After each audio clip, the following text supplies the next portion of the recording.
الحمد لله الذي لم يزل عالما قديرا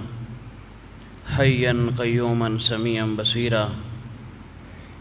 والصلاة والسلام على رسوله أرسله إلى الناس كافة بشيرا ونذيرا وداعيا إلى الله بإذنه وسراجا منيرا، وعلى آله وأصحابه وأهل بيته كثيرا كثيرا. أما بعد، فأعوذ بالله من الشيطان الرجيم. بسم الله الرحمن الرحيم.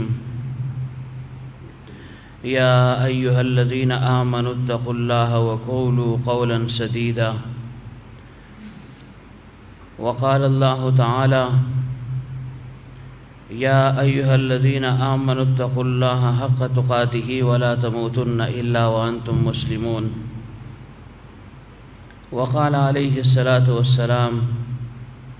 يا معشر الشباب من استطاع منكم الباءة فليتزوج فإنه أغض للبصر وأحسن للفرج، ومن لم يستطع فليصم فإن الصوم له وجاء، أو كما قال عليه الصلاة والسلام. صدق الله العظيم وصدق رسوله النبي الكريم، ونحن على ذلك من الشاهدين والشاكرين والمطمئنين، والحمد لله رب العالمين. إن الله وملائكته يصلون على النبي يا أيها الذين آمنوا صلوا عليه وسلموا تسليما. اللهم صل على محمد وعلى آل محمد كما صليت على إبراهيم وعلى آل إبراهيم إنك حميد مجيد. اللهم بارك على محمد وعلى آل محمد كما باركت على إبراهيم وعلى آل إبراهيم إنك حميد مجيد. بزرگانو دوستانو، اللہ تعالیٰ دے زمونږ دا راتل دا ناسته خپل بارګۍ قبول کړي.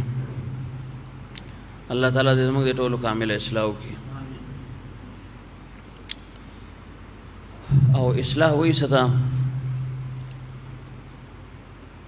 چې خپل ظاهر او باطن، خپل قول او فعل، خپل ذاتی ژوند او معاشرتی ژوند قال الله قال الرسول صلی الله علیه وسلم مطابق تیرول، دې ته اصلاح وایي. لیکن عام طور باندې چونکه سړی په خپل اصلاح نشي کولی، دې لپاره هغه ته د یو رهنما ضرورت دی، د هادي ضرورت دی ورته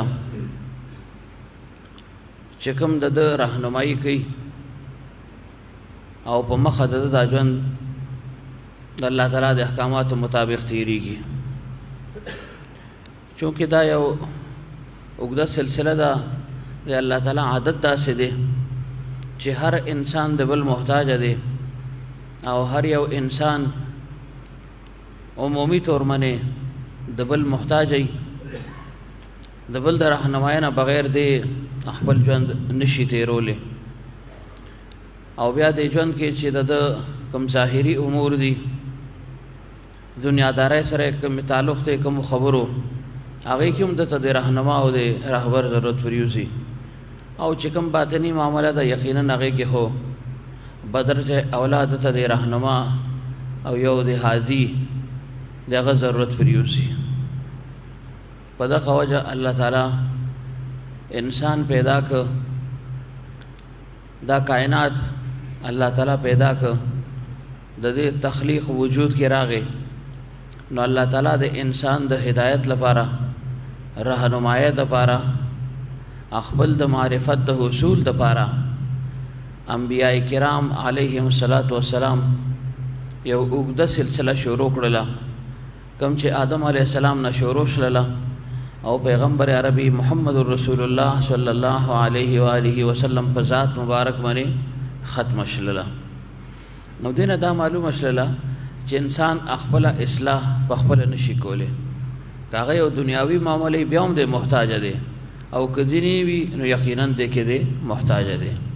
نو موږ دغه لرا یو ځکیږو چې وایي زمونږ اصلاح وشي، او اصلاح په دې معنی کې وشي چې پیغمبر صلی الله علیه وسلم سره راوړ دي چې په هغې باندې زموږ عمل چې دی هغه شروع شي. اعتقاد خو زموږ دی الاعتقاد بجمیع ما جاء به النبي صلی الله علیه وسلم، چې څه الله خپل پیغمبر ته ورکړ دي یا څه چې پیغمبر صلی الله علیه وسلم راوړ دي چې په هغې باندې موږ ایمان راوړو. زړه نه ما هغه تسلیم کو او په ژبه باندې د هغې اقرار وکړو، دا خو ایمان شو. لیکن اوس کامل ایمان لپاره چې په دې ایمان کې موږ ته رسوخ حاصل شي او موږ ته د الله تعالی قرب حاصل شي، هغې لپاره د یو هادي ضرورت دی. او چونکې الله تعالی په طور نمونه پیغمبر صلی الله علیه وسلم دنیا ته راولېږه، نو هغو نه وروسته چې کوم د هغو متبعین دي، صحابه کرام دي، تابعین دي، اولیاء اعظام دي، د هغو په نقش قدم به انسان چلیږي، هغو سره به تعلق ساتي، هغو په لاس کې به لاس ورکوي، زړه کې به زړه ورکي، او د عقیدت او د محبت تعلق به سره مضبوط ساتي، او چې څه طریقې سره هغه چلی په هغې طریقې به دی چلیږي. کم څیز نه منع که هغې نه به منع کېږي، کم څیز حکم ورته وکړو د هغې حکم پوره کولو کوشش به کوي، نو بس بیا د دې سړي اصلاح وشله. ځکه چې الله والا اولیاء علماء ربانیین علماء کرام دا د انبیاء وارثان دي، العلماء ورثة الانبیاء. نو چې وارث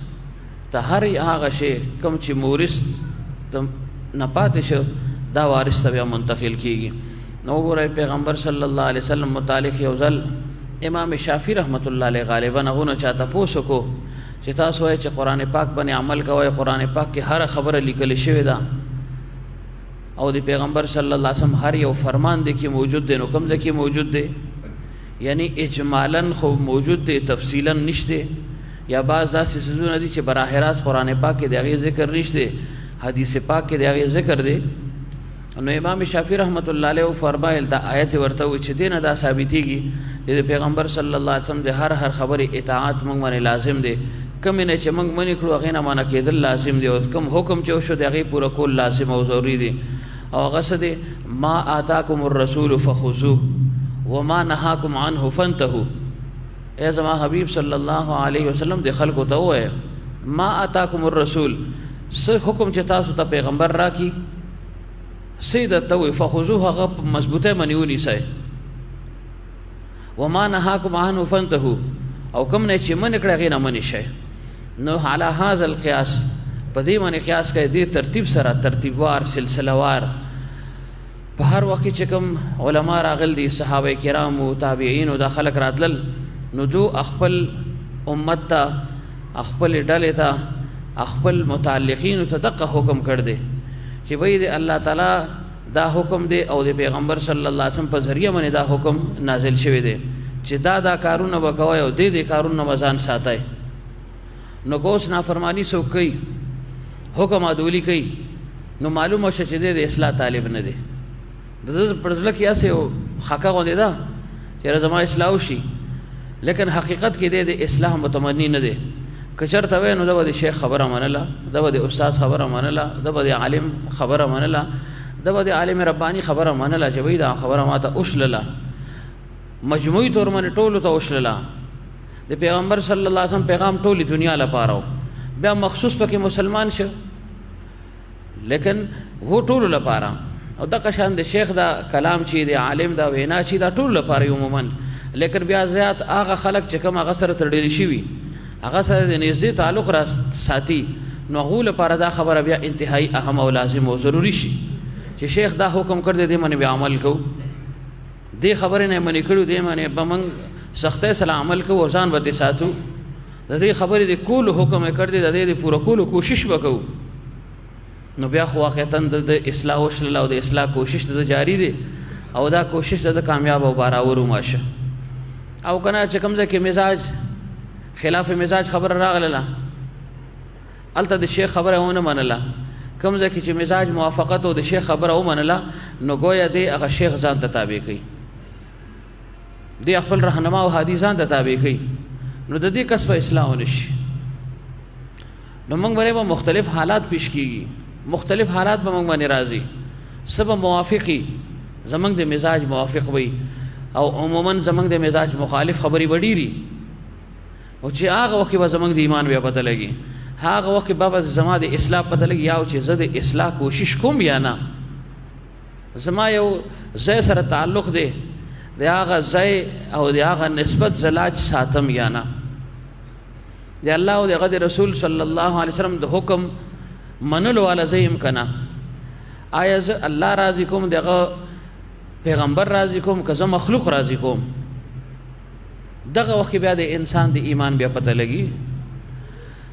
نو بهر حال دغه ته اصلاح وي او دغه لمنګ را یو ځکیږو چې وای دا شی مونږ کې پیدا شله. لیکن چونکه د اسلام عمل خو بددریج دی کنه، فل فور خو سړی یو مقام ته نشي رسیدي. یو دم چې دی داسې ټوپو یو ورسی، یا دغه هغه استعداد کم چې سال نه رستو پیدا کیږي هغه فل فور پیدا شي،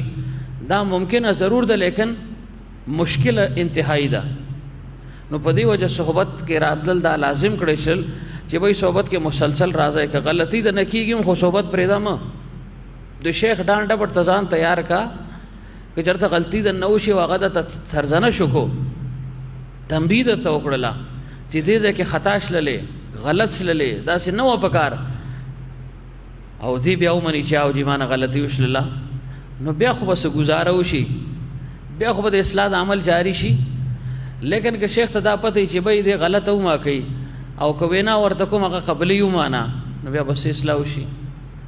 نو اصلاح خپل د مرزه نه غره، اصلاح د مصلح د مرزه مطابق بکیږي. علاج معالجه به د طبيب او د ډاکټر د مرزه مطابق کیږي. دا نه چې په خپل بیا وېما خپل شوشي پکې بیا سرګندوم، خپل څه عذر معذرت دا پکې بیا پیش کم، خپل څه فایده یا تعویل پکې ز پیش کم، نو بیا غره زما اصلاح نه کی. صحابه کرام تو غره چغو ته به حکم شو، بس ختمه خبره. بیا پکې مینت نو وینا پکې نو چې داسې بکو یو بل ته وینا هم بیان کوله. ځکه هر یو خپل په ځای باندې دم تعقیدت او محبت لري چې هر یو داوي چې به دا خبره ما د شه دا زه بل محتاج نیم، چې بل به ما ته وی جو زبا دا خبره کوم، بل به ما منی کوي جو زبا منی کېږم. نو دې ته محبت وي، نو دغه بیا اصلاح وشله. الله تعالی کوم مقام دا رسول اصحابی کن نجوم بأیهم اقتدیتم اهتدیتم، چې زما صحابه دا د ستورو په مثل دي، چا پسې چلاړي بس هدایت به عمومي. نو هغه نمونه جوړېدل پکار دي. کتا سو صرف اصلاح دي ته چې موږ ذکر خډېرو کو، تلاوت خډېرو کو، دا ز بار ویم او ما نوافلم خډېرو کړل. لیکن بل طرف نه د معاشري چې کوم رسوم او رواج دي پاغه کې ما مکمل حصہ واغسلم، زما هیڅ فایده نشته د ذکر اذکار. ځکه زه خو معاشره ته یو رول ماډل په تور باندې ځان پیش کوم، نمونه په ځان پیش کوم چې بای زه صاحب نسبت يم، زما خلکو سره تعلق دی، د اصلاح والا کس ما خپل د اصلاح په کوشش کې لګیایم، لہذا خلک بغه په تور نمونه بیا ګرځي. او کنه بس په دغه باندې محدود شو چې وګدوګ د موزونه وکاو او تهجد له شپې 12 بجې پاسو 3 بجو پورې وکاو، ټیک تا خپل په عبادت ته. لیکن په عوام الناس باندې په معاشره باندې زمنګ د دې ذاتی عبادت غره دم ته معمولی اثر هم نه پریوزي. کا اثر پریوزي زما د معاشرت په پریوزي چې زما معاشره کې خلکو سره تعلق څنګه دی، لین دین زما څنګه دی، معاملات زما خلکو سره څنګه دي، حقوق او ادایګي ما کشته یا نشته، د حقوق او ادایګي شته یا نشته، چا سره خېګړه ز کوم یا نه کوم، کم ځکه چې الله او د هغه رسول نافرمانی کیږي هغه ځای نه زمونه کېږم یا نه مونږ کېږم. دی وخت به زما د ایمان پته لګي کنه چې ټول بیا ازبرګانی بیا اصل ناس دیو دا سړی بیا ازبرګ دی چې دا شی مونږ کې پیدا شي. نو د دې پیدا کول لپاره به سړی کوشش هم کوي کنه بس خاړه به وي، خاړې سره کار نه کیږي. بعض یو کې انسان داسې قدم اوچت کی چې هغه نور لپاره بیا یعنی هدایت ذریعہ خو مو وایي ورته نور لپاره یو حجت بیا شي چې فلانی دا کار کړ دې، فلانی سړی دا کار کړ دې، فلانی عالم دا کار کړ دې، مقتدا دې، پیشوا دې، هغه دا کار کړ دې، نو خلکو له بیا حجت شي. نو په دې وجه چې کوم مقتدا دي هغه به ډېر زیات احتیاط نه کار اخلي، په خپل به احتیاط کوي، خپل اهل او عیال باندې به احتیاط کوي، هیله حواله دینه وکار نه اخلي. صحابه شانت شان به کله مونږ پیدا کوو. کله کله به د انسان په مفاداتو باندې عزت پریوزي، خپل خپلان به خپکیږي ما. نو که موږ ټول عمر په دقه شش او پنج کې او په دې کوشش کیو چېرې څوک رانه خفه نشي، نو یقینا یو کار به کېږي، یا به الله او رسول خفه کوو، یا به رشتہ دار او دوست او ملګري او کور والا دا خلک به خفه کوو. یو به کېږي، دواړه نه کېږي. ګورئ ښه. او د پیغمبر صلی الله علیه وسلم وینا ده، کم کس چې الله تعالی ناراضه کی او د هغه پیغمبر صلی الله علیه وسلم ناراضه کو، مخلوق د خوشنوده او خوشحاله لپاره یو کار وکړو، یو عمل وکړو، په یو عمل کې حصہ واغسلله، د یو عمل یو ذریعہ دی جوړ شو،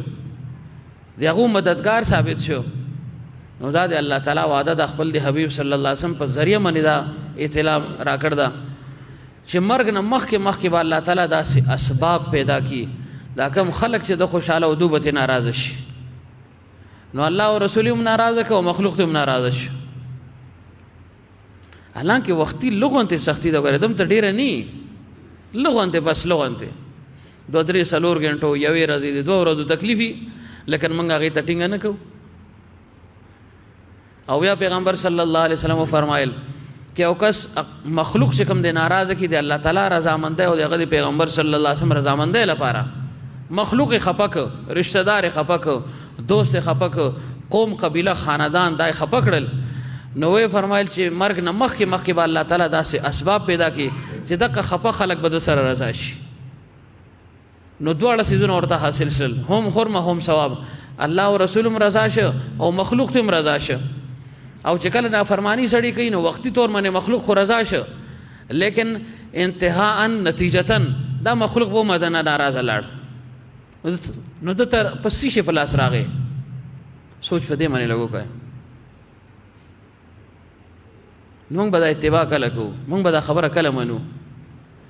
صرف په وینا خو نه کې جو سړی وینا وکړله جو بس دغه وینا کافی شله، دې وینا باندې عمل اصل دی. صحابه او داسې مزاج نو چې کوم سیز نه پیغمبر صلی الله علیه وسلم منع کړل بس ختم، بیا پکې نه به تاسو کو چې دا داسې وکړو او که داسې وکړو که داسې وشي. گنجائش به اوس نو خبرو کې، یعنی دا خبرو کې به گنجائش و چې تاسو یې کړو لیکن نه به کو، داسې کامل اطاعت. پیغمبر صلی الله علیه وسلم یو ځل یو غزوه کې روانو، یا واپسی و یا روانو، نو لاره کې یو ځای کې صحابه خیمه ولګولې، د خوراک انتظام شروع شو چې به یو ځل ته خیمه لګول د خوراک انتظام وکړو، رز دا 2 دی لس ورځې څومره چې دلته بلک دمه کوو، بیا به په مخزو سفر وکړو. نو صحابه اوس چلو کو چې هغه وخت دا ځنګلي خرچ کومو یعنی دا مخکې حلالو، او پیغمبر صلی الله علیه وسلم اعلان کړو چې به دا ګورن نه بعد دا حلال نه دي، د دې خوراک جایز نه دی. نو صحابه ته د دې خبرې علم نو، دا خبره یا یې رسله یا علم کې نو. نو صحابه اوس چلو کو چې دا حلال کړل ټول 2-3 لس، او بیا یې غوخه نری کړله تر دې پورې چې په دیشکی کې خلل او جو خټ کېدله اور ورته ولک څومره ټیم لګي چې وساوري تاسو والا وای بیا غي نه سرمن او باسه بیا ټوکړي کوي،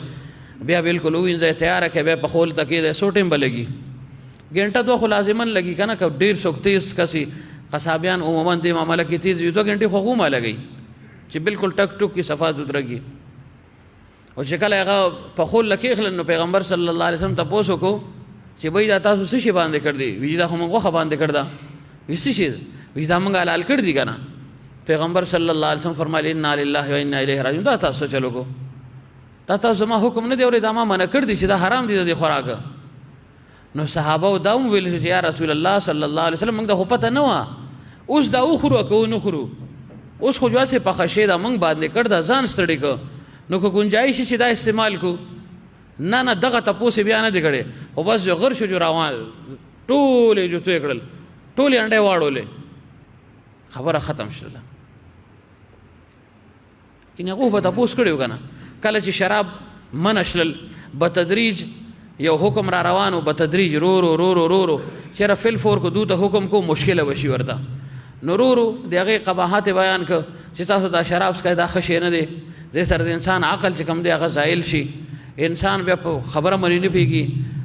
عقل یې د ده په اختیار کې پاتې نه شي د دې فایده کمه ده نقصان یې ډېر دی وغیره وغیره بیا نور چې وایي کله موز کوئ نو کم از کم د موز وخت کې دا مې استعمالوئ ځکه چې نشې په حالت کې راغلی سبق په درنه غلط شي نو ظاهره ده چې موز دې غلط شو نو د الله تعالی نه فرمانی راغله یو فریضه چې هغې کې تعطل راغی ساقطه شلله دې ترتیب سره رو صحابه منې کړل خو کله چې آخري حکم راغی چې بس بالکل اوس انما الخمر والمیسر والانصاب والازلام رجس من عمل الشیطان فاجتنبوه دې نه ځان وساتئ بس بند دی نن نه نو فرمایي چې بعضې صحابه داسې غالبا حضرت ابو سلمہ فرمایي یا حضرت انس فرمایي داسې کوم چې دا واړه صحابه یعنی هغه کې سن صغر کیو دو فرمایي غالبا ابو طلحه وی چې ما خپل پلار ته داسې د شرابو پیاله پیش کړله حضرت طلحه ته مې پیش کړله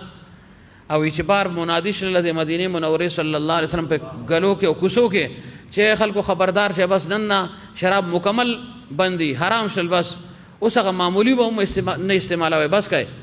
نو وی فرمایل چې چا دې د پورې ګیلاس راوړی نو هغه ته پته دننه خو موږ څوک نه ویني دننه موږ سره څوک نشته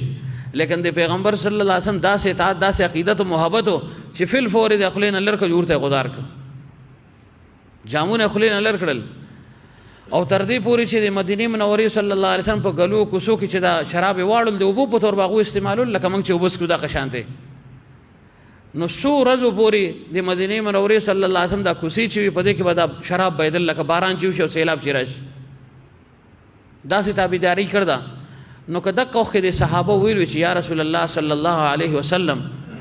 دا دې خو شراب دغه انګورو نه موږ دا شی نه جوړو نو که دې کې موږ مالګه واچو نو دا به سرکه شي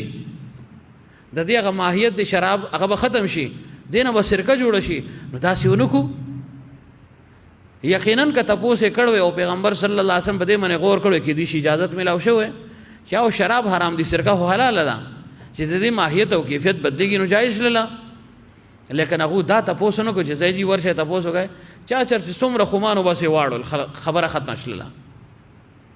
پیغمبر صلی الله علیه وسلم چې کله تعدد ازواج دا سلورو پورې مخصوص شوی نه وه خبره زمانه جاهلیت کې نو خلکو به لس ودونه کول 12 به کول 15 شپږ اته چې څومره چا په زړه به سم ودونه به وکړل مخکې نه هغو کې دا یو شی را روانو او چې کله پیغمبر صلی الله علیه وسلم فرمایل چې بس سلور زنانه په نکاح کې ساتلی شي دې نه زیات ګورئ ناجایزه دي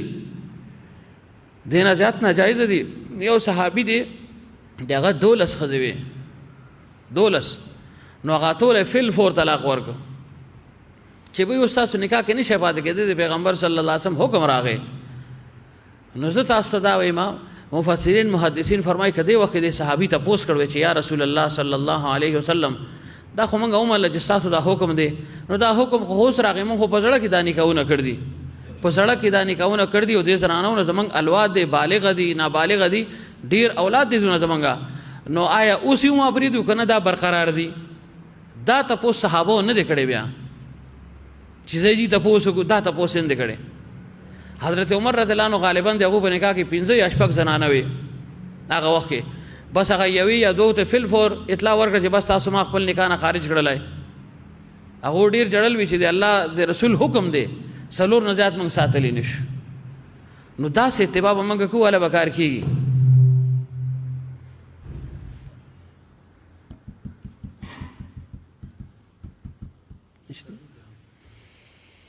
انا لله وانا الیه راجعون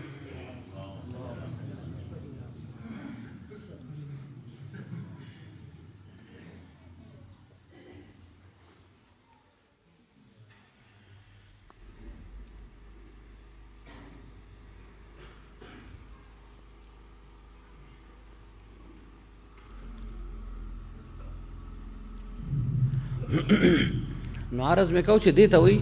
اتباع نو شیخ به هره خبره بار بار به نه کوي چې به داسې به کوئ داسې به کوئ بس یو خبره وشلله او بارها وشلله یو ځل 2 ځله 3 ځله الحمدلله حضرت یو طریقه دا وه چې یو خبره وه یو موضوع یو اهمه خبره به نو 2-3 زره به د هغې دهرایي وکړله چې ښه ذهن نشین شي دا خبره. لیکن زمونږ حاله قد و سنتے سنتے سن ہو گیا تھا خلاص اچلا خبرہ بس آئی گئی آنکھ اوجل پہاڑ اوجل کہ سامڑا دے جو بل شاندے او چپشی شاہ دے بل شاندے ہاتھی کے داند کھانے کور دے کھانے کور سنگ تعلق شو سنگ محبت شو سنگ اصلاح شو دی تو تاسو اصلاح ہوئے دا مفادات خود ہر انسان دی منگو مفاداتو پسی منڈی ہو اللہ و رسول منگا ایر کو او چا چې مفاداتو پسې منډې وولې هغه ته څه شي حاصل شي او چا د الله او د هغه رسول خوشحاله هغه ته سم میلاو شلل د دې پته بیا هلته لګي. دنیا کې هم الله تعالی د دې ثمرات برکات او د دې بد نتایج هم څرګندوي،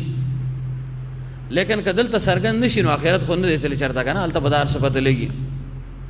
نو کامل اتباع الله بیا کار کېږي. معاشره کې زموږ چې کوم مختلف ضروریات دي، مجبورۍ دي، تهذیب دی، اقدار دی، هغې سره به موږ چلیږو، هغې نه به سړی تښتي نه،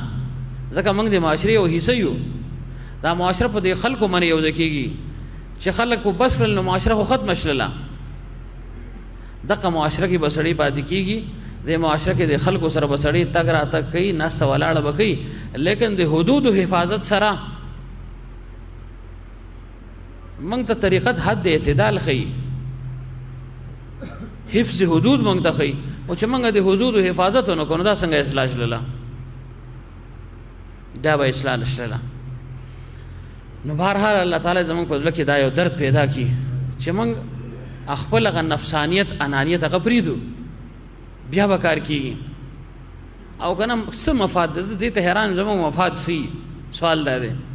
هغه کوم یو داسې خبره ده چې هغه زموږ نښتي او موږ بل ته مجبوره شو چې د هغه دپاره موږ شریعت په عمال کړو، د هغه د خوشحالۍ لپاره موږ په شریعت باندې خپې کېښللې او بیا هیلې او حوالې. کوم یو خبره تاسو سوچ وکړئ داسې یو ګرانه خبره وایي چې موږ د نورو خلکو ته محتاج یو، کوم چې د شریعت نافرماني کوي، اگر چې خپل دی که پردی دی مسلمان دی هر څوک چې دی، داسې خبره ونی. لیکن نه بس هغه موږ ته غرش دا ډېره ګرانه ده جي، نو څه ودې کړل، څه دې وګټل، څه شي دې په لاس راغی؟ هېڅ به هم په لاس را نه شي او نه راغل دی. خسرت دنیا والآخره، خابوا وخسروا. نو دې ته اطاعت وایي. وګورئ عبدالله بن مسعود رضی الله عنه متعلق راځي صحابه خدا سے اتباع کړه. پیغمبر صلی الله علیه وسلم فرمایل د عبدالله بن مسعود تعریف راغل دی په قرآن پاک کې، واذا مروا باللغو مروا کراما. چې یو ځای کې څه داسې محفل و خلک رايوځای شوي و، خبرې اترې کولې، سندرې وینا وغیره دا جاري وه. نو عبدالله بن مسعود رضی الله عنه ډېر خاموشۍ سره سر یې کته کړ، زر زر ترې لاړ او التفات یې ورته هم ونه کړ چې وګورم چې دا خلک څه چل کوي او دا ولې کوي، بس ځان یې ترې ووخت کړ. نو پیغمبر صلی الله علیه وسلم چا اطلاع ورکړله، وی فرمایله او دا آیت د عبدالله بن مسعود متعلق دی، واذا مروا باللغو مروا کراما. خاموشۍ سره به وتلل او چې کوم ځای کې داسې خلاف شرع امر به کېده هلته به بلکل نه حاضرېده، بلکل به نه ته. او چې لا بړه پته به ورته ولګېده چې دلته خلاف شرع کار کېږي لګیا دی، فل فور به هلته نه واپس. د هغې خلکو هم مفادات و، د هغو هم تعلقات و، د هغو هم رشته داري وه. هغو خو دا رشته ونه پالله، هغو د مقدم د الله او د رسول صلی الله علیه وسلم رشته وه، روحاني رشته وه، هغه یې مقدم کړله. نو الله تعالی بیا چمکا وکړل دا نور لپاره به یو سبق جوړ شي، لیکن الله به سبق جوړېږي چې ټول یو شي، چې ټول یو متفقه خبره شي. دا نه ده چې دلته یوه هلته بله هلته بله، دا کچپن دی وری، کچپن. بهرحال د پیغمبر صلی الله علیه وسلم اتباع په هر څیز کې، د اولاد حقوق بیانېدل چې د اولاد حقوق کې هم د پیغمبر صلی الله علیه وسلم چې کومه طریقه ده د هغې مطابق چلېدل، د هغو د حقوقو ادایګي کول. چونکې د اولاد حقوق مخکې بیانېدل او هغې کې اهم حق مخکې ځل چې هغه د نکاح متعلق بیان شوی چې د اولاد یو اهم آخري او ضروري حق څه دی، بالغتوب نه وروسته، بلوغت نه مخکې خو بیان شلل. چې کله امید پیدا شو نو د رزق حلال کوشش دی کوي چې د دې اثر به په ماشوم پرېوځي، لہذا زه حرام ونه خورم. دویم څه چې کله د هغه پیدایش وشو نو چې د هغه غسل وغیره وشي او په غوږ کې ولا بانګ ویلی شي، په ګس غوږ کې ولا تکبیر یعنی اقامت وشي. بل مزید حق داو چې دغه تحنیک وشي او الله والا یو بزرگ عالم خلک څه شي وجوي او بیا د ماشوم د خلی سره د تعلق سره ولګي، کاغه کجوره ده، شعاره ده، یا یو خوږ شی دی مثلا شهد دی، بس دا ولا په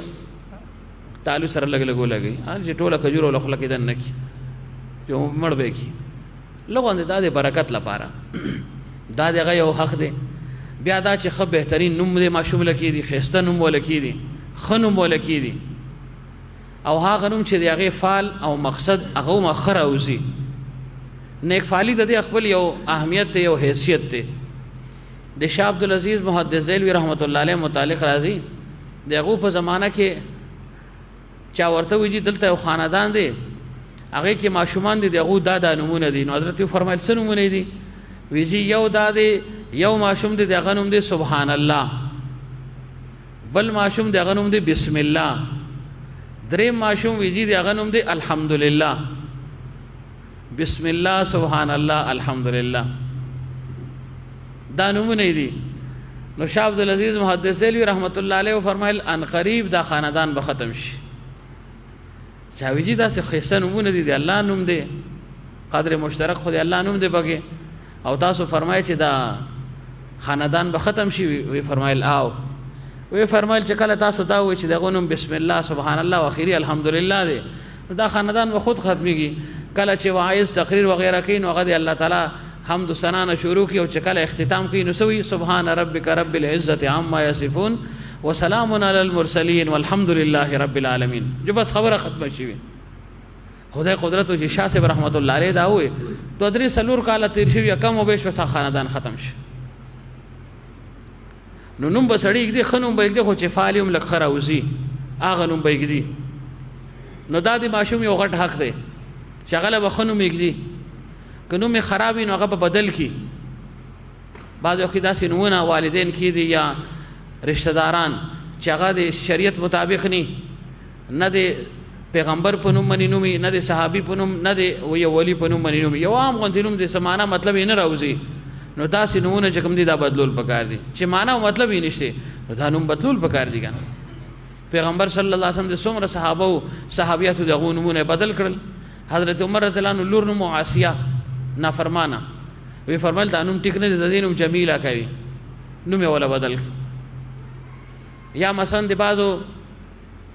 دا سوی ورته کنیت ورته تاسو وای لقب دا عربو کې مشهوري زیات ابو فلان ابو فلان دا سنمونه. نو یو غالبا دغه ابو الحکم، نو پیغمبر صلی الله علیه وسلم فرمایل دا ټیک نه دی، وی ساز امن شته ویاو دي زما امن شته فلانه فلانه فلانه. وی فرمایل بس دینه پس ابو شریح وایوي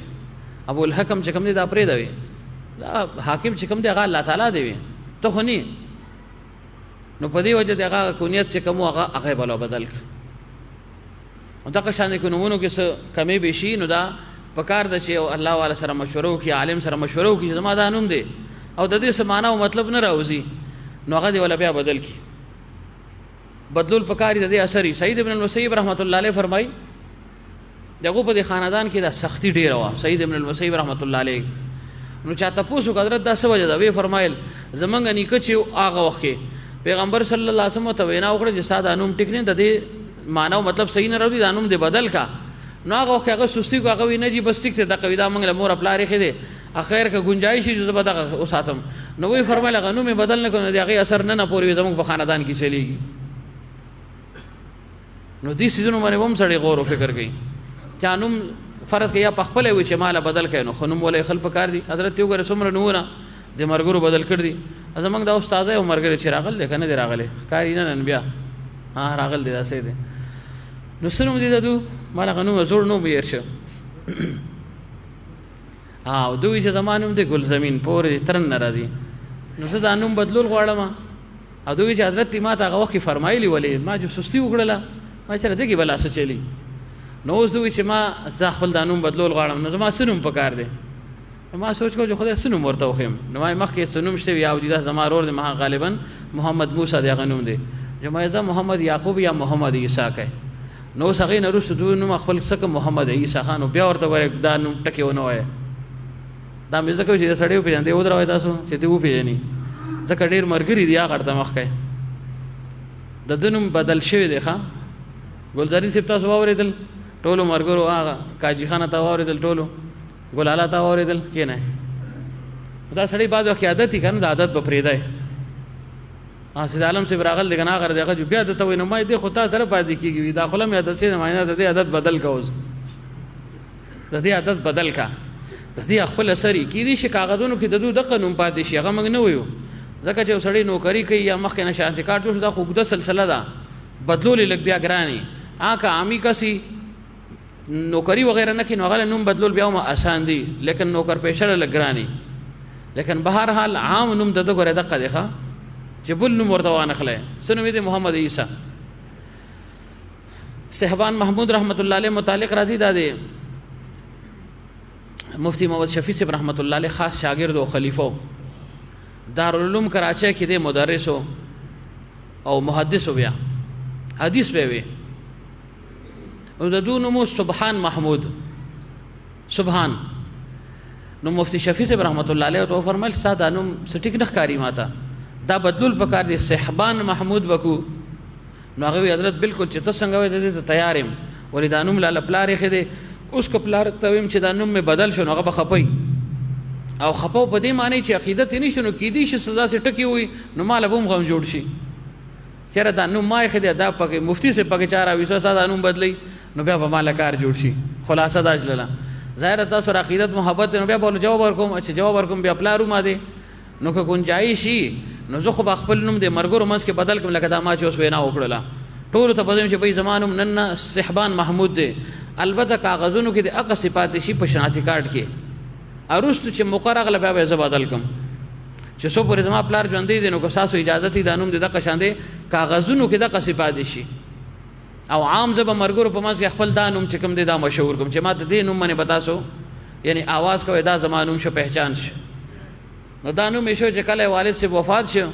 چې څنګه هغه وفات شو په دویمه درېیمه ورځ یا هفته یا 10 ورځې یا 20 ورځې وروستو لاړل او خپل هغه شناختی کارت چې هغې کې هغه نوم بدل کړ، چې وایي نن نه زما نوم سبحان محمود نه دی بلکې صحبان محمود دی. نو بهرحال عرض مې دا کوو چې د ماشوم نوم دا ښیښل پکار دي. نو غور وکړئ چې زموږ د ماشومان داسې نومونه دي که نه، بعض وخت موږ داسې یو نوم کېږو ناشنا نوم کېدی وي، داسې ناشنا چې د هغې معنا او مطلب څه نه راوځي. بل موږ عربو ته ګورو نو عربو کې بعضې نوم چلیږي، دلته زموږ ورې نشي چلېدی، دلته ورې هغه نومونه بیا نشي چلېدی، ځکه د هغو خپل یو ترتیب دی او مزاج دی او په معنا مطلب باندې پوهېږي، موږ خو پرې نه پوهېږو. نو هغه نوم چې کوم سهل ومئ اسان ومئ معنا او مطلب یې مخه راوځي، او چې د خلکو په ژبه باندې جاري شي او چې هغوی غلطۍ ومانه خرابۍ ومانه داسې نوم یې خلک پکار دي. نو دا د ماشوم یو حق شو. بل مزید څه حق و چې ومرس نو سر وله وخوري، سر وله وخورېل او بیا د هغې ویښتو برابر 2 3 4 500 روپۍ صدقه کړله، دا د ماشوم حق دی. بیا مزید څه که ماشوم دی کالک دی، دا بعد د ماشومان اوبې ټولې دغه کړلې منډې وي، نو دا بیا ورپسې مزید څه حق دی چې د دې ماشوم کالک دی نو د ده په یعنې دغه عقیقه وله وکړي، 2 پیسان یا 2 ګډان شل یا 2 بیزې شلې دا ولا حلالې کړي، او که نه استطاعت یې نه که یو وکړه بیا هم ټیک ده، او جینۍ کوي نو هغې لپاره یوه ده، دا د ماشوم حق دی. بیا مزید څه چې الک دی نو د هغه ختنه وکړي، سنت یې کړي، دا د ماشوم ډېر یو غټ حق دی. دې نه علاوه چې کله دې بلوغت ته اوس رسي نو د ده به ورو تربیت بیا کوي، ښه خبرې به ورته ښیي او بدو خبرو نه به یې منې کوي، اجتناب به کوي چېرې د ده عادت خراب نه شي، خصوصا د دروغو نه به یې ساتي، چونکې موږ په خپله دروغ وایو که نه چې ماشوم په دروغ وواړو. اولنی دروغ عام طور باندې صحیح که بار فرض کې څوک راغی ور وټکېده چې ورشه دننه دادا یا لالا یا کاکا یا ابو یا ممجي فلانې شتې، نو دی ورته دغه پلار به ورته چې ورشه بچی وایي چې هغه نشته، دننه ناست دی، نو هغه بعض وخت داسې ساده وي چې هغه چې بار لاړ شي زما پلار وایي چې زه نه یم کور کې، چې ابو وایي زه کور کې نه یم. نو چې دا موږ دا ماشوم ته دا شی وښو نو بس دا ماشوم خو لاړ غرق شه، دی خو به ټول عمر بیا دروغ وایي. په دې وجې دروغو نه خاص طور باندې احتراز. بل دا چې ماشوم يرول نه پکار عموما والدین یری خصوصا مور بو دې دا چل دی او به خوري کینا دې سره یری نو دې سره د بچي هغه چې حیثیت کم دی او دغه شخصیت دا مجروح کیږي هغه کې با بہادری پیدا کینه دا چې هغه یری یری هغه چې بیا ایله غټ چې معمولی څه شي ویني بو دې بس تقدیر دی بیا نو بهرل د ماشوم خو صحیح تربیت او بل دغه د ذهني سطح مطابق دغه تربیت دا غني چې قافیه ردیف ورته شروع کی علمی خبري ورته شروع کی خو ماشوم دی هغه انداز کې واغه پوګي دغه چې کم ذهني سطح ده دغه مطابق واغه پوګي وګوره پیغمبر صلی الله علیه وسلم د ذهني سطح پورې چې د دې مطابق به بعض وخت څه معلوم کړل خبره به معلوم کړل کله چې غزوه بدر کې دله صحابه لاړل او رسیدل 313 تعدادو کفار چې دا تقریبا 1000 نو پیغمبر صلی الله علیه وسلم دا معلومه نو چې تعداد څومره دی پریشان ومو چې به موږ سره تعدادوم کم دی موږ سره اسلحه نشته او د دوه تعداد څومره دی نو صحابه ته ورشه سو کو ګوره دا سونی سراواله چې غنه د پوزو کو تعداد څو دی نو چې لاړل یو شپن کې او یا دغه څوکو چې وبې ډکولې پاغو کې باندې یو هغه اونې وراوي سوي ټکاو ډیر زیات وی وو چې تاسو سوې هغه نه خول تعداد نه خو نو پیغمبر صلی الله علیه وسلم راويسته چې کله راو رسو وی چې نه موږ تاسو کو ولې دې تعداد نه کې موږ خجوخ ولې دې ولې دې جو بالکل غلي دې خبره خلې نه دا وکړي نو پیغمبر صلی الله علیه وسلم پوښتنه چې په وولو ټکولو دا کار نه کیږي نو پیغمبر صلی الله علیه وسلم سو فرمایل وی فرمایل دا راته وې تعداد اټو مخایا خدا راته وې چې خوراک سکا کوی کنه بیا او خوراک کوی ډوډۍ خوري درې ټیمه ترتیب دی خوري وی فرمایل وی چې تاسو شي خوري وی غوخه وی شي وی غوخه وی شي لاله وی دی او خلاله ومنګه وی سو خان لاله نو هغه کس ورته وی نه یا لس او خان منګه لاله نو پیغمبر صلی الله علیه وسلم فرمایل بس دې پرې دی زیدی وې زمون کاروش صحابه وی څنګه کاروشو موږ ته تعداد تاسو هغه موږ په وولو شین هغه تعداد نه خو تاسو فرمایل چې تاسو خوراک کې څومره او خان لاله نو هغه نه یا لس تاسو زپری دی وی فرمایل تکه موږ ته اندازه وشله نه یا لس او خان لالی نو یو او کم از کم سل کسان لکافی دي نو دین اندازه وش چې یاره دو نه سوي ازر کسان دي نو دی معشوم د ذهني سطح مطابق به دغه تربیت کوي دی الله والو واقعات قصص الانبیاء صحابه کرام واقعات دا واقعات ورته اوروي لګ وخت بوله ور کوي او سلور مواقع داسې دي چې په دغه وخت کې دا معشوم دا خبره اوریدو ته تیاری د ذهني سطح داسې جوړ شوی زړې مایلی چې راکچا خبره وکړي نو دی به قبول کی سلور مواقع کم یو دي یو د سرخان ولګي او ډوډۍ ته عموما چټول په جمع باندې کینی نو دغه وخت والدین که څه نصيحت کوي پلار دی یا مور نو معشوم دغه خبره دی وخت قبلې یعنی دی وخت هغه ریډي تیاری حشاش بشاشي ډوډۍ خوري او یو زیناس نو که څه خبره ورته څه نصيحت وشو څه خبره ورته وخوري څه حدیث پاک ورته واورول شو یا څه دعاګانې ورته وخوري شو دا معشوم زر فل فور خبره قبول کی او پزړه باندې هغه نقش یو دا موقع ده دوی هغه موقع کله چې دا معشوم نه جوړ شي نو دغه وخت بیا کده ته مور خپل نصیحت کینو د زړه لګ نرم شي نو دغه وخت دا نصیحت او اثر دی بیا قبلې دغه وخت بیا دی اثر قبلې درېمه موقع کومه و ده درېمه موقع وی فرمایل چې کله سفر کې سړیږي گاڑی کې روان دي وی فرمایل دې موقع باندې چونکه معشوم بالکل تیاری تازه تر او تازه مای دي سفره خوشحالي مای نو دغه موقع باندې ک والدین د معشوم ته نصیحت وکینو دی هغه ته خوشاله هغه نصیحت د معشوم قبلې سلورمه موقع وی فرمایل هغه چې کله د معشوم ودکیږي نو که تاسو خیالي اوس خو ما د پته نشي خو مخکې بداسه او زمونږ نیکه دی وخت بابا زمونږ وی چې ما سختن بشم بابا قصه وکا نو دا ټول ومنګ راځو د عزیز خو وړو کې مشر خور و برنه باغ راغله کتن دا ټول ومنګ راځو الله بابا موږ د قصه وکا بابا غریب باړه موړه مونږ بوته ودو بیا هغه وکوله قصه ما بس کوشش وکړ ځان مې چیرې زه اوس ویخ پاتې شم ولې نه بکې لمونږ به ودو بابا ولي کیا سار ما ته تاسو ودو وي ما تاسو قصه کوله نو وی فرمایل چې دا ود کې دوه وخت دی وخت دا معشوم خبره قبلې نو دی وخت مور خپل له پکار د جزه واز او نصیحت کوي لیکن اوس معاملہ دا اوس کا معشوم فرض کې او یم بلار ته چیرې ما ته قصه کوي او ودی شو تعالی اوس قصه یاد اسله سپکو دې سار بس کول ته حالانکه دا خاص موقع ده د ماشوم ذهن په خپل جوړ دی چیرې چا سوي او ما واورېدلې ولې هغه کې موږ مرزان لته دی فیسبوک نه وزګاری وو چیرې دې ته بیا څوک وزګاری تا ته تقریر کوم موږ سره خوشتیوم نه تقریر خبره خداوم ده موږ ورته څه نصیحت کوو چې فیسبوک داسې بچیا داسې به چلای یقینا داسې ماشومان زما په مشاهده کې راغل دي خپل د کورنۍ نری دي ولې هغه ته موبایل باندې داسې پیږي چې فر فر فر فر فر داسې ولا قیدو ما ناراضي څنګه چې په موبایل باندې پلار پوه کړ دي افسوس داسې پوه کړ دي حیران یم زه نو دغه پلار دغه مور به د ماشوم د څه تلقین کې خو دغه بورده کې چې موبایل به داسې چلای داسې به چلای کمپیوټر به داسې کولاوی داسې به بندای دغه قصې دي نور خو شي بیا نشته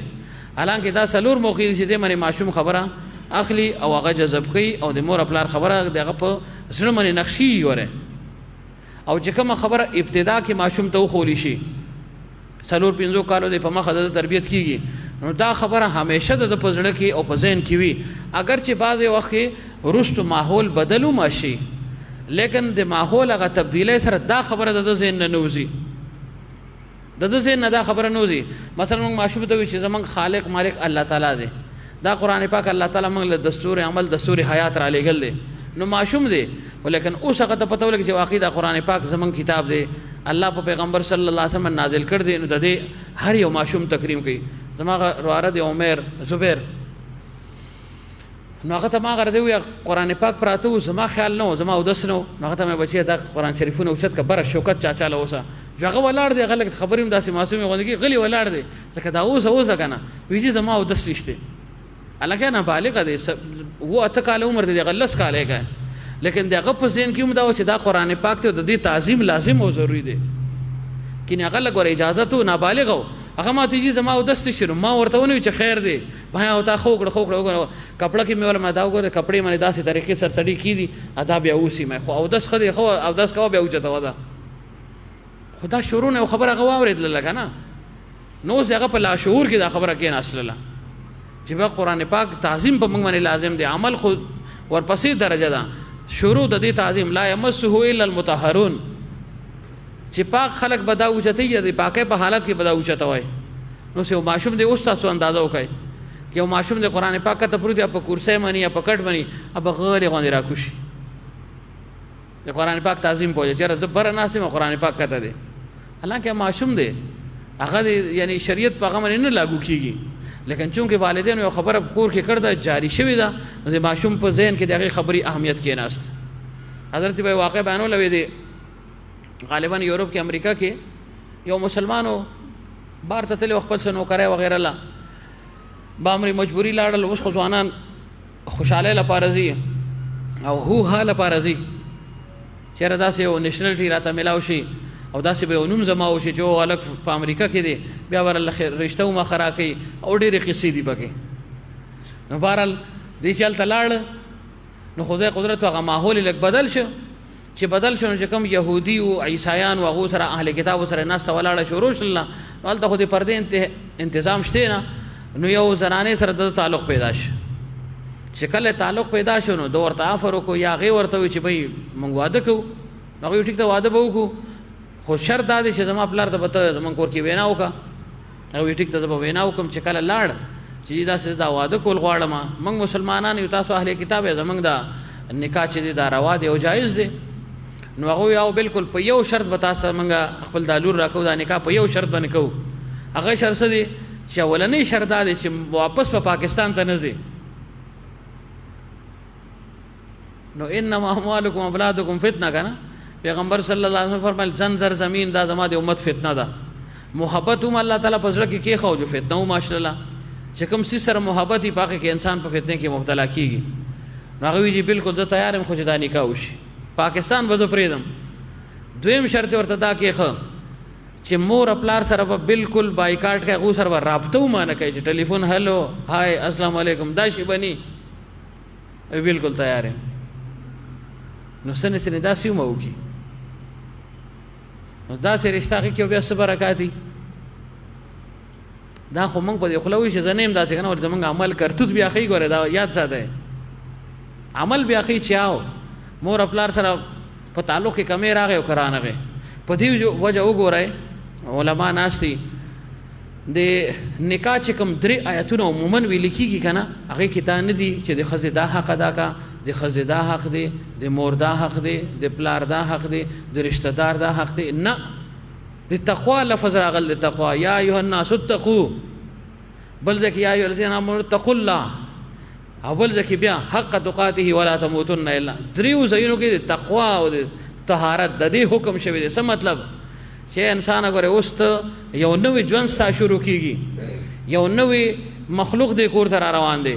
یو نوې زنانه د کور تر روانه ده زنانه ته حکم دی چې یو نوې کسر سره تعلق پیدا کیږي خبردار غره تقوا او طهارت پرې نه ده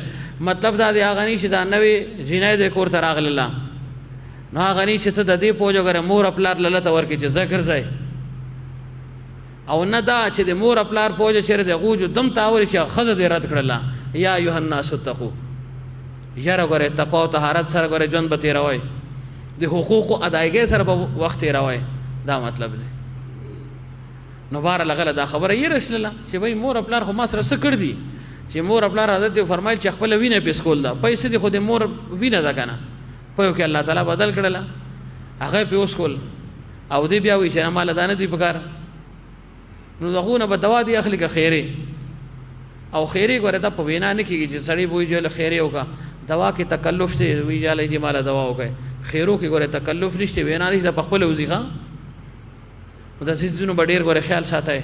ځوانان طبقه نوی واده کړي خصوصا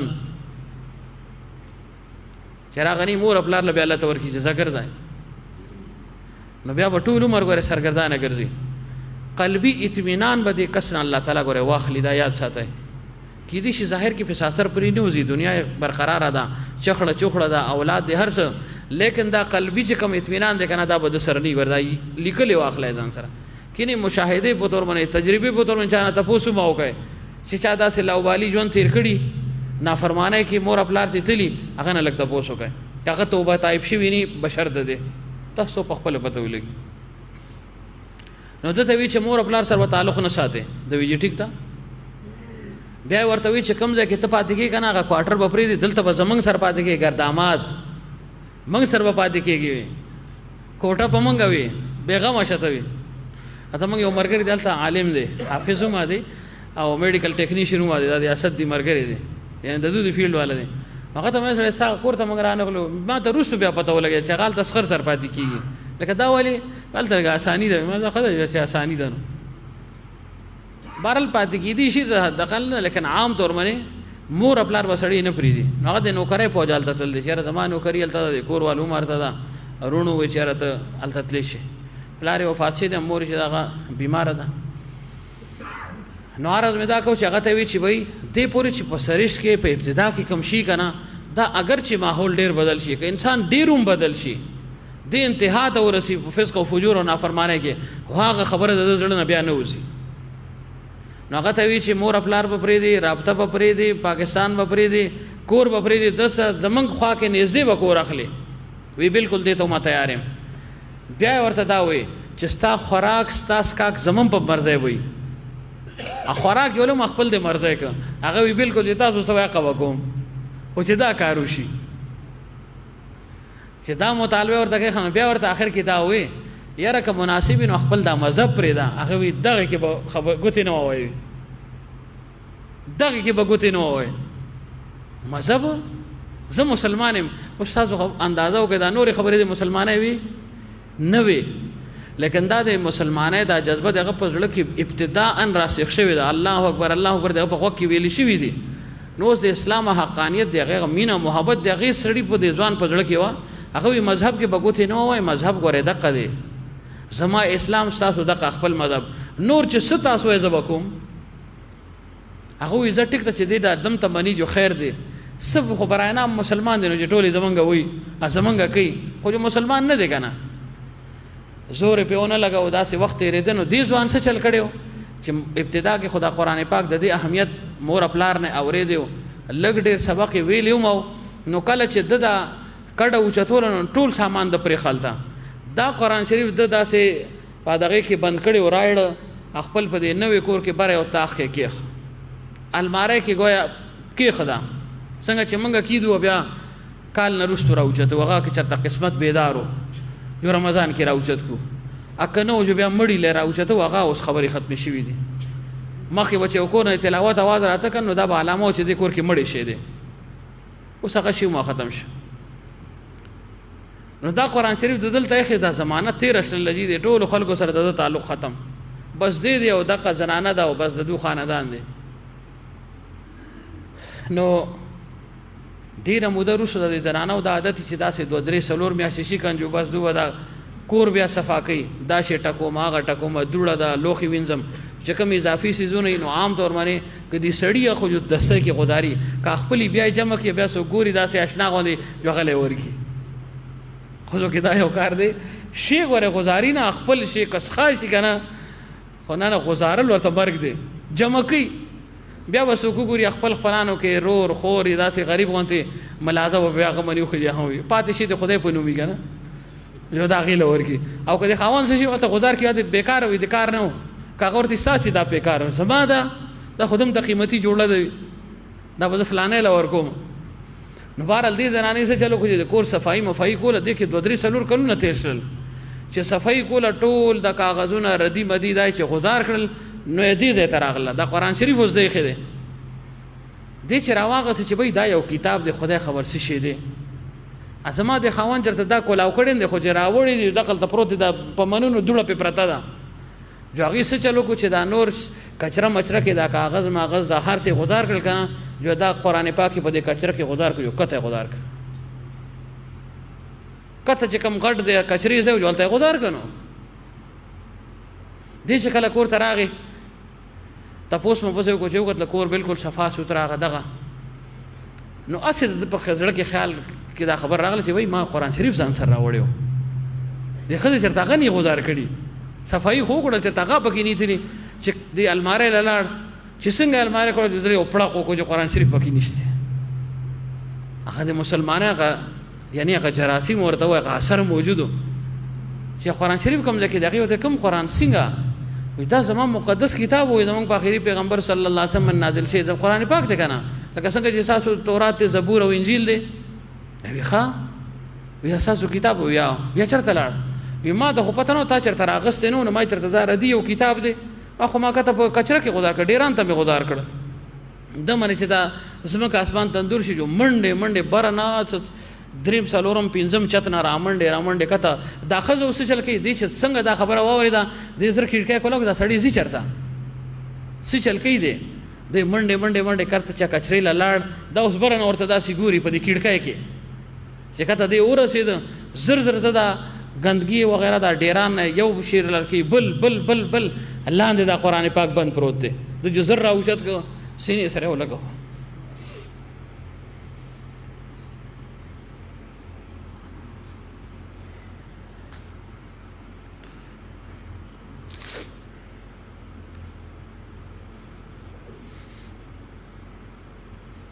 ښکلی که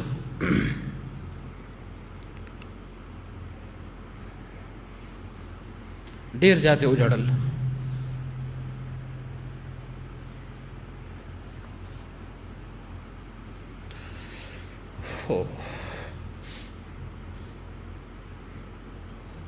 ځان ورته ډیر ملامت ځان ته ډیر ملامته شو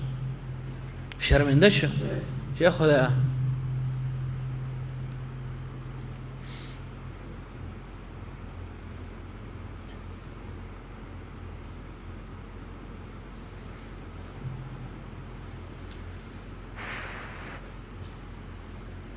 چې قرآن پاک چې آخري کتاب دی ناسخ کتاب دی او د هغې دا حال شو چې دې ډیران ته دې ښځې راغدار کړه خو یا الله دا ټوله غلطي زما ده وي که ما چېرته د دې تقدس خیال ساتلی ما چېرته په میاشته کې په هفته کې یو ځل کولاولی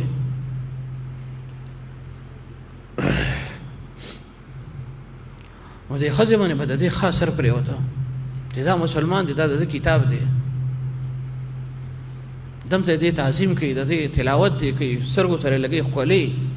و یا الله دا ټول ګندګي دا زما خباثت و چې نن د قرآن پاک توهین وشو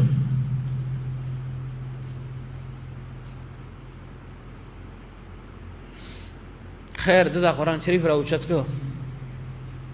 بره راغی چې کله بره راورسېد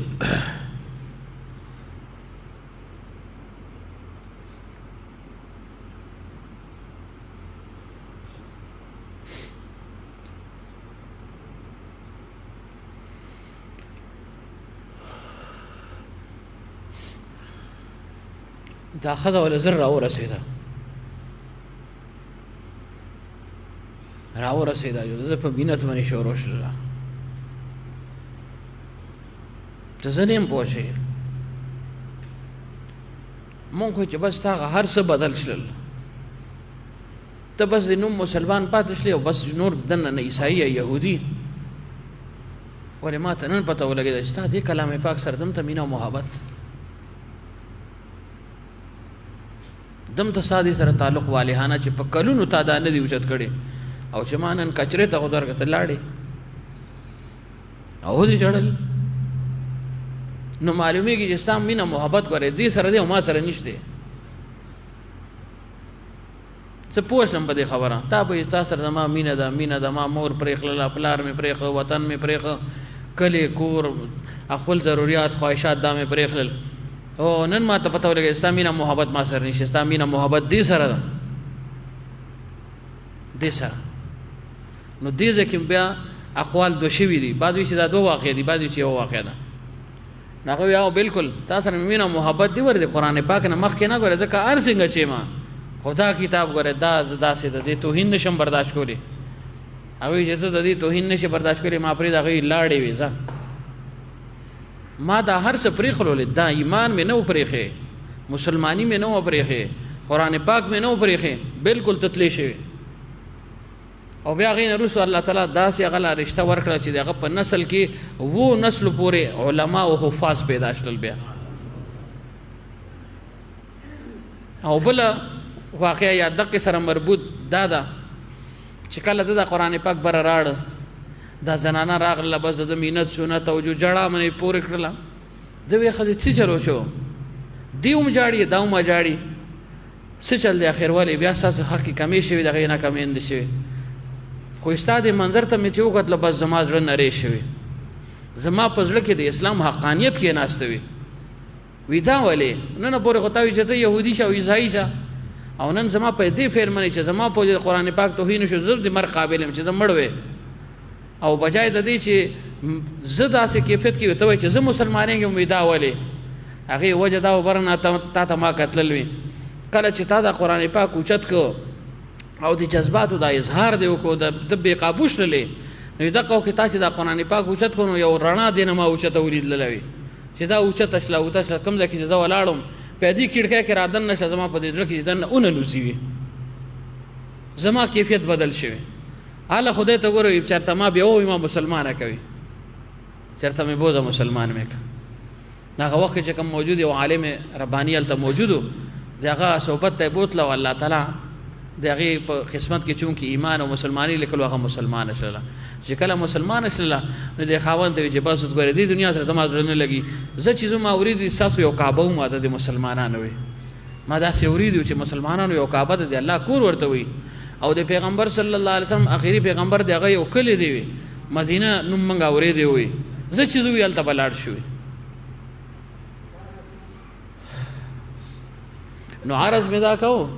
چې کوم شی په سرش کې اول نه وي که نه اوس وګورې د مسلمان ته د هغه کرتوت ته د خبرو اترو ته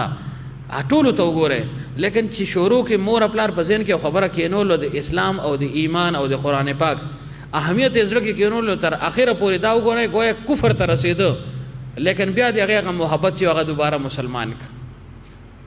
نو په دې وجه ماشوم ته چې ابتدا کې کومه خبره وښولي شي دا د ده زړه نه چېرته ما بیا نه وځي مړ به شي خو ده ته به خبره بیا یادېږي زما پلار دا ویلي او مور دا خبره کړې وه نو په دې وجه وفرمایل چې د اولاد ښه تربیت کول پکار دي ښه خبرې ورته ښول پکار دي ښه قصص او واقعات ورته اورول پکار دي او مواقع دغه څلور ما تاسو ته وایي دسترخوان بیماری او د کېدو وخت او سفر خاص طور باندې په دې وخت کې ماشوم بالکل تیاری خبره اورېدو ته تیاری او خبره جذب کوي ومه نو دا د ماشوم حق شي او د هغه د عقل مطابق به سړی هغه سره خبرې کوي امثال او تمثیل سره به پوه کوي څنګه چې پیغمبر صلی الله علیه وسلم صحابه امثال او تمثيل سره به پوه کول که تاسو 15 وخت موز کوئ نو داسې به تاسو ګناونه به داسې ختم شي لکه خزان رسیدا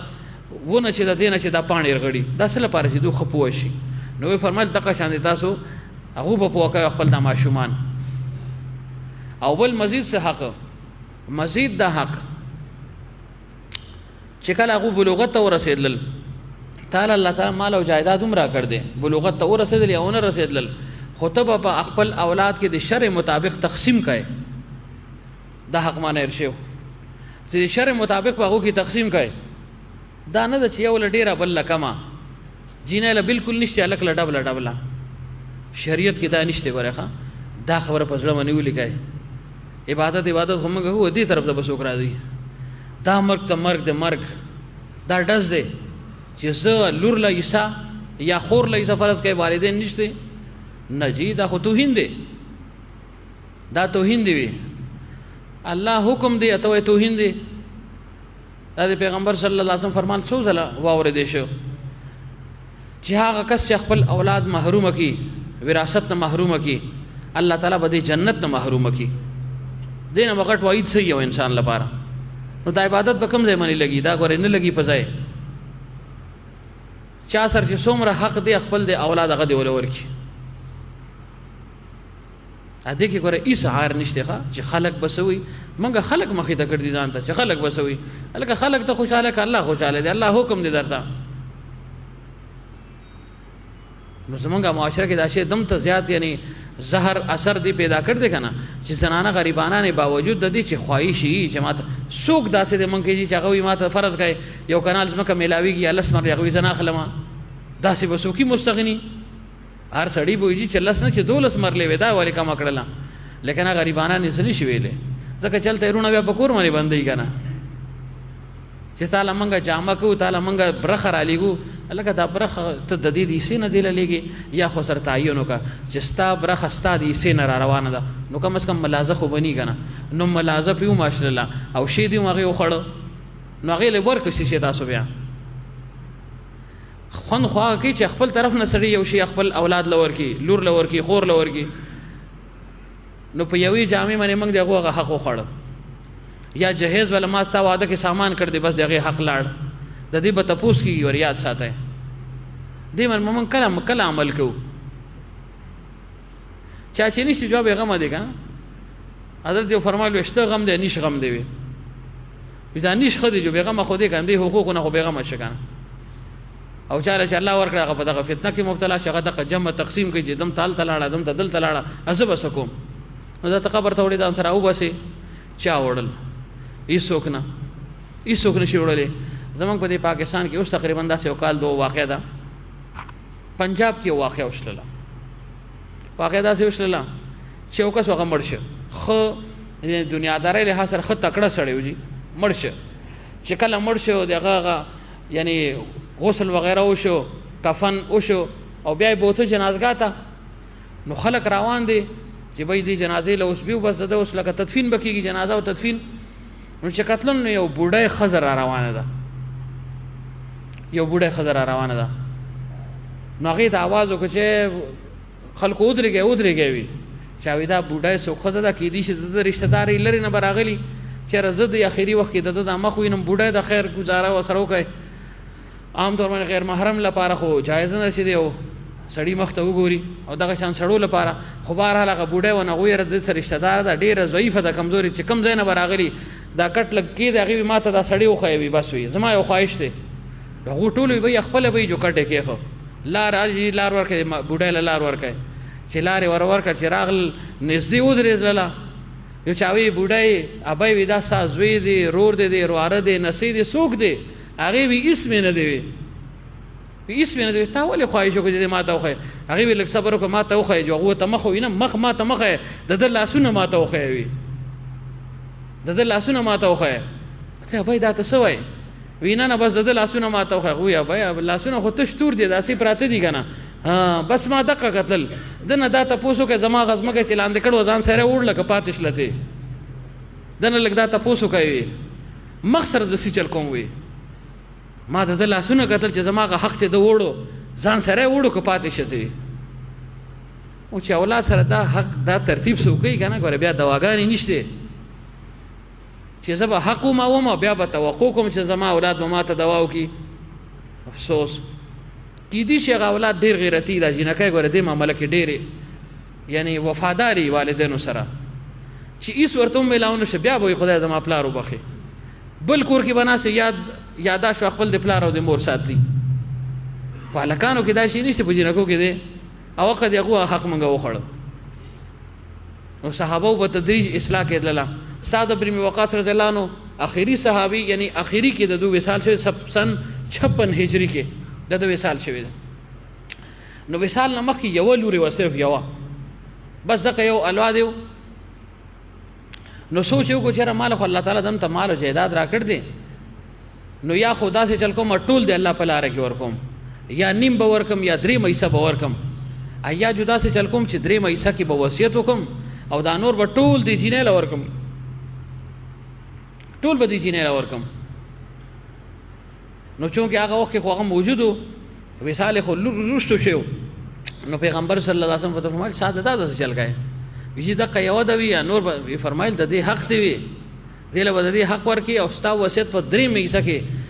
دریم هغه به وصیت شي باقی چې د کم باقی خلق پاتې دغه یې صدقه ته به ملاويږي ته ګوره څوک محروم کول نه شي.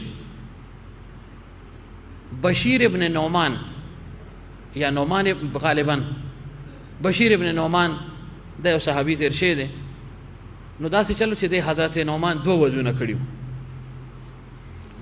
کړیو یوې نه الواد او د دوی منه هم الواد شو. نو دوی منه دغه یو زوی بشیر رضی الله عنه یا بشیر دیو. نو دې زنانه ورته وی چې داسې چل دی چې د مرګ ژوند پته نه لګي ته داسې چلو که چې خپل د ځمکه چې کومه ده یا ستا دا کوم وراثت دی تا سره مال جیداد دی دا دی الګ پسې ولیکوي زما دغه یو زوی دی کمزورې دی ستا خو نور زامن زلمي دي نو دې به سبا سي چل کوي استا په ایجاد کو زما اعتبار نشته پته نه لګي وي نو داسې چلو که چې خپل دا وراثت د دې الګ په نوم باندې ولیکا جاغي وزه ټیک ته چې ته وای جو زه به سوچ کوم هغه وینا سوچ موچ په مکو په د په نوم لیکول یو کار وکا تا منی ګوریم زما اعتبار نشته ته به داسې چلو کې د پیغمبر صلی الله علیه وسلم صحبت ته ولاړ شي الته به دغه په مخ کې دا خبر وږي چې سار لګوري سالواد مټکر نشي یا څوک داوونه کې زما د ماشوم منی او د خدا پته نو چې پیغمبر صلی الله علیه وسلم به جدا سي جو نعوذ بالله زموږ د سیله د غاړي چې زموږ شان دي چې بس کومه غاړه درنې جو موږ ورپسې زو. او چې کله دا صحابي لاړ پیغمبر صلی الله علیه وسلم صحبت ته ویجی دا سه زما د زوی د بشیر نو دی بشیر او زما چونکه دوه خزي دي دینه د دوی منه دی وړو کې دی لا انور ځامن زما زلمی دي نو کزه د په نوم باندې دا جیدا ټول کوم وی فرمایل ولی تا نور اولاد محرومه کای ویجی هغه زلمی دي هغه غټه وټه کولی شي وی فرمایل غټه وټه ځان خبره خو دې کې دی هغه حق دی دا ز تاسو غره حکم نشم را کولې چې ځان ظلم کې شامل کم ځان ظالم کوم ممتاز ظالم د دې چې کوم ایسه د عقدل ورکا یا اولی کا احتیاطن یا تعین وک چې زما دم ته الواد دی او دا زما دم ته وراثت شرعي لحاظ سره د دې تقسیم دی وشي وی فرمایل دا اجازه د تعالی چرته نشم را کولې وی زما خزي وی چې پیغمبر صلی الله علیه وسلم د پاکمانس کې گواشي وی بالکل زه گوایم چې دلته پوره نشي ورکولې دا خیال خدا او چې زاجو دی بلار چې ابو یاو ټیکه دا خدا پته نه دی الله پیغمبر دی وی فرمایل دا سی به نشي. نو په اولاد کې تقسیم وراثت کې با چې کوم دغه حق ته یقینا بکار اخلي مساوات نه عدل مساوات په غیر مسلمو کې ټول برابر کې موږ نه مساوات نه عدل او مساوات کې فرق دی ګره عدل چې چا څومره حق ته بس هغه ورکه دا عدل دی. مساوات څه زنانا سړی ټول برابر وړو کې غټ برابر دا مساوات دا خو ظلم دی دا مساوات نه دی بیا حق ولې شه چا څومره حق ته دا باغله ورکی دا خبره خو تاسو باندې بده ولګی دا کنه که بده لګی دي جو خیر دی جو کونین ګولې د تیرې کای دا ترخه دوی خو مونږ خورو کنه خو علاج کې سره کیږي دا خبره په ځړو باندې نقش کای چې دا کار به مونږ کوو عملاً به کوو د خلکو پروا باندې کوو چې خلک بارا دسوي نو ځکه دلته مې خلک خوشاله کړل تکته وای چل کوم الته به خلک ما پسې راشي بیا د ازوی به ما بچ کی چې بلار ته مالا د کانال په ځای دولی کلو ماشاءالله زه بس تعالی دوا کوم ته به خدای بخي چرته به ونشي چې حق سلب شي څنګه به دې وبخلی شي. نو بهرحال دا دی اولاد یعنی دا یو حق دی چې تقسیم وراثت دی هغه دی عیسو مطابق کومه طریقه چې پیغمبر صلی الله علیه وسلم خل د دغه مطابق دا بکی الګ ډیر کې دي چې گنجائش پکې کې او معصوم الګ زیات ورکی گنجائش دی لیکن دا سه یو محروم کول د دې جواز ورې نشته د دې اجازه بالکل نشته او چې دلته دې محروم کنو الته دې پخپلا محروم شه. نو پوښلې جی دا یو حق شه او مزید څه حق چې کله بلوغت ته ورسېدنو چې د نکاح تنظیم وکړي د دې متعلق ما ذکر کړو مخکې چې د نکاح تنظیم وکړي ځکه دا یو مسنون عمل دی. پیغمبر صلی الله علیه وسلم فرمایي یا معاشر الشباب چې اے خلکو ځوانانو تاسو کې کوم قوت او طاقت لري قوت او طاقت پکې نو هغه د څه کوي فلیتزوج هغه د واده وکړي ولې وکړي مقصد یې څه دی فایده یې څه ده فإنه أغض للبصر وأحسن للفرج دې سر بستا د سترګې حفاظت کیږي غیر محرومانو باندې نظر واوړي او دیم څه چې ستاده فرج ستاده شرمګاه حفاظت دې کې الله تعالی وتا او ساتي دي ګناهونه به الله تعالی او ساتي او الله تعالی وتا ته حلاوت ایمانی دا نصیب کی. لیکن که چا قوت او طاقت ني نو هغه دې څه چلو کی فليصوم هغه دې روزي نسی فإن صوم له وجاء دا روزه بغل پاره او اړ جوړ شي. مثلا مطلب دا دی چې د نکاح سنت دی پیغمبر صلی الله علیه وسلم فرمایل النکاح سنه النکاح من سنن المرسلین النکاح من سنتي فمن رغب عن سنتي فليس مني چې دې سنت باندې به انسان عمل کوي سوا دی یحیی علیه السلام نو ټول انبیاء نکاح کړ دي ودونه باقاعده کړ دي کو څوک دا عمل نه کوي نو ته د الله تعالی قرب نشي حاصل دي. نو دا نکاح بعض وخت به واجبي فرض وي بعض وخت به دا سنتي بعض وخت مستحب بعض وخت حرام په کوم موقع باندې دي چې دې هغه زنانه نان نفقه سکنا ضرورت نشي پوره کولی او بیا چې کوم ازواجی تعلق دغه نشي قائموله نو د لپاره بیا نکاح حرام دی ځکه دا خو ظلم او زیاتی دي چې د پلدی لور او خور ته اسه محبوسه کړه قید دکړه کې وسړی داسې عانین وي نو بیا به قاضي سره چل کوي موقع بوله ور کوي کال موقع غالبا کال دا کسو ولیانو حضرات وای سو موقع دا شپږ میاشتې یا کال ځکه ټول عمر خول نشي ور کولې کنه ته د بل ژوندوم تبا کیږي دا موقع بوله ور کوي به تا خپل علاج معالجه وکا کې علاج معالجه نه روسو دی خوشو یعنی ته دا قوت طاقت حاصل شو مردانگی قوت او حاصل شو دغه حق ادا کول شي جو خپخه کنه ونه بیا با قاضي دې کې تفریق وکي بیا اوس دا ما یو مسله ده جو تفریق دا خو خزه ده جی سړی دی کنه خو دا به کور کې راستي دا په کوم شریعت کې لیکل دي کوم یو شریعت چې موږ په عمل کوو چې سړی کې دا نقصان دی نو بس دغه مطابق دغه فیصله وکړي ځان لا د بل ژوند نه تبا کوي او چې بیا بل کور نه آزاد اشللا کونډ اشللا یا مطلق اشللا طلاق وشو نو بیا بل ځکه د نکاح مو کوي دا یو پریشانی ده یو غره دی هریا کې بنور کوي دلته بنور کوي الته بنور کوي داسې بنه کوي هغه بنه کوي دا ټولې د پښتو خبرې دي ښه شریعت نه دی شریعت دا نه دی وګوره د حضرت ابو بکر صدیق رضی الله عنه حضرت ابو جعفر رضی الله عنه کور والا وفات شله د حضرت علی رور د مشر چې کله هغه وفات شله غالبا غزوه موته کې هغه شهید شو چې کله هغه شهید شونه دا کور والا چې کله پاتې شله اسماء بنت امیس نوم مالری غالبا دغه سنو مې چې کله هغه پاتې شله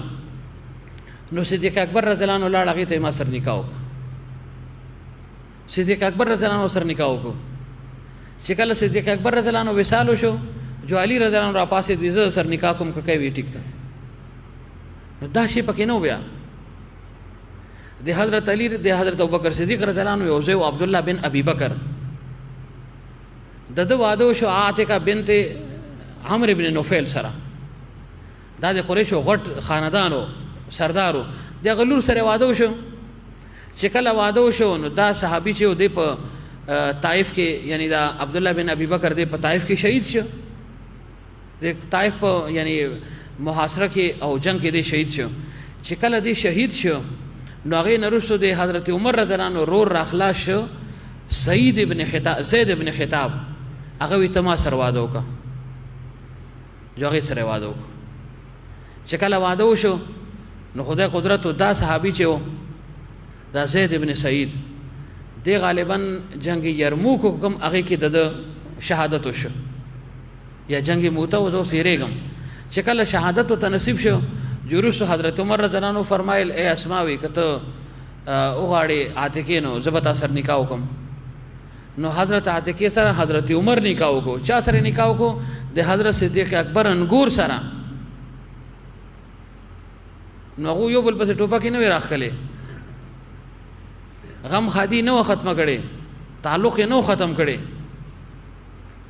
حالانکه دوا شیخین حضراتو لیکن حضرت عمر سره نکاح وکړو خدای قدرت چې عمر رضی الله عنه نکاح وکړو هغه شهید شو شهادت ته ملاو شو فیروز لؤلؤ چې ابو لؤلؤ فیروز هغه شهید کو چې کله هغه شهید شو نو اوس دا د دې صحابي وګوره یا دا تابعی و یا صحابي و د دې پنځم نکاح دی اوس نو بیا وته زبیر ابن العوام رضی الله عنه فرمایل زه د سر نکاح کوم چې هغه سر نکاح وکړو خدای قدرت زبیر بن العوام رضی الله عنه شهید شو وفات شو چې کله وفات شو علی رضی الله عنه ورته وی زه سر نکاح کوم هغه وی تامنه مرګ نه دی پیرزو وی تبا سار لتلی وی او چې څوک واده کوي شهید کیږي گزاره کو گزاره وی ستا په معاملې کې وزه بخل نه کار اخلم مطلب لکه تامنه وی دا شهادت نه دی پیرزو وی چې لک ژوند تیر کی وی نو دغه خلکو داسې مزاجو زمونږه ټول عمر هغه زنانه چې هغه کور کې وساتله د هغې حق سلب شو هر یو زما پوزه کټ نشي سړیا ته څنګه دی الله تعالی تعلق حاصله ته په پوزه کټ کولو پسې لګېدلې الواد د کینو خور دا لور دا ترور دا ماشه دا هر څوک چې دا کور نه ټول عمر تیر شي او بیا پکې قدغن هم ولګي او پابندیان هم ولګي چې دلته داسې دایره دینه بار دینه دنه دا ټول د شریعت خلاف خبرې دي لیکن چونکه دلته زمنګ د ټولو مفادي نو موږ به بالکل د خبره بالکل ټیک تا غوړې ډیر اختیا وي ښا پکې نزل کې خپل خبرې جره زمام دې کې مداد دقه کې نو بهر حال سبا وېما نو بهر حال د اولاد یعنی حق دې چې دغه نکاح وشي او کدی قابل نه دي نکاح نو دل نکاح پکار نه دي او کو چرته وشو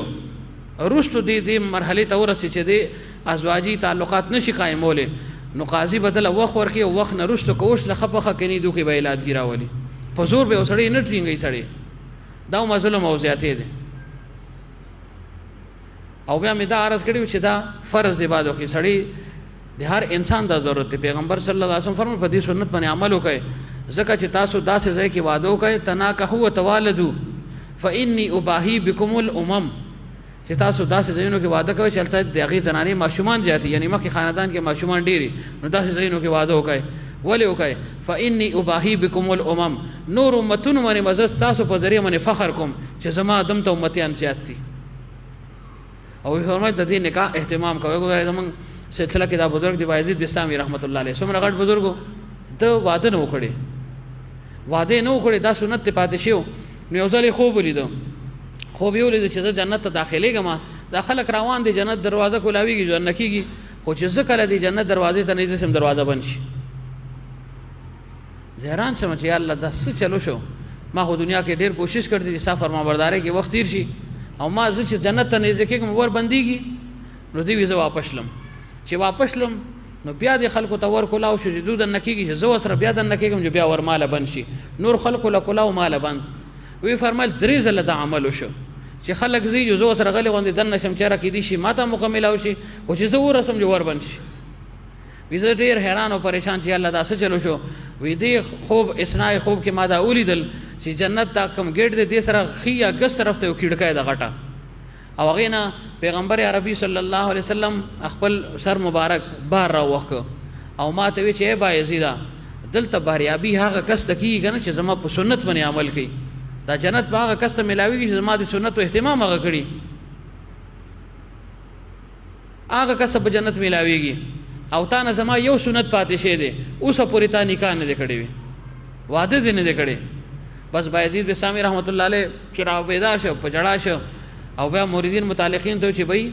زما خو زړه نه کېده لیکن د پیغمبر صلی الله علیه وسلم د سنت نه اوس لکه چاره نشته مجبور یم آخري عمر مې دی کدی عمر کې څوک ما سره واده کول ته تیاری نو مال د واده تنظیم وکړي نو په دې ځا مستقل سنت ته او دا عبادت ته دا عبادت ته امام شافعي رحمت الله علیه فرمایي واده ضرورت نشي نفلونه دي کوي د الله قرب او حاصلېږي ځکه هغه وایي چې دا نکاح چې دا یو عقد دی بيع او شراء څنګه چې موږ دا لین دین کو سودا اخلو او ورکو امام سے وہ فرمایل چې نه دا عقد نه دی دا مستقل سنت دی ځکه پیغمبر صلی الله علیه وسلم فرمایل ان نکاح من سنتي او د بيع او شراء ته سنت نه دی ویلي لہذا دا دې سنت باندې عمل ځوانان لپاره لازم دی خو شرط دا دی چې حقوق ادایګي دی کول شي کني شي کول کنه نو په زور غره کار دی نه جوړي په زور دی بیا کار نه جوړي او کدا سه معاملې سزا کې شوي نو الته جانبین لدا پکار د چې متفقه فیصله کوي خپل پختو پری دي او هغه کې الادګیو کې هغه کې الادګیو کې او چې کوم ځکه څوک دا سه کس رشتہ کوي نو بل کس لا سره مدد هم نه دی پکار خور ته پته چې به دې قابل نه دی ده نو دی اوس پسې سره ور پسې منډي وي وسره ګرځي دا خو دیمو په دې ګناه کې شریک شو سره لیکن چونکه عبادت ته کنه نو دا عبادت دی عبادت په طریقې ښه عبادت بس طریقې سره کیږي عبادت کې خاموشي ده عبادت کې د الله تعالی یاد دی ثنا ده حمد دی او چې هغه کې تاسو ډول او دا سيزونه شروع کړئ دا عبادت څخه داسې شي جوړ شو ابتداء خو سنت نه وکړل عبادت نه او اختتام په سمونه وکړو او چې تاسو کوم قسم مجالسي نو هغه کې شرکت پکار دي ټول بیان نه جی اکړې ټولو دي اکوي ټولو بکړی او بکای نو دا صرف دې پوری د دین محدود دی بس د خانقاه کې او جبار بخپل مرزي کو کله په عمل کو عزیز به کله عمل کوي ذو الرحمن به کله عمل کوي شاکر سے به کله عمل کوي فخر الدین به کله عمل کوي قاضی خان به کله عمل کوي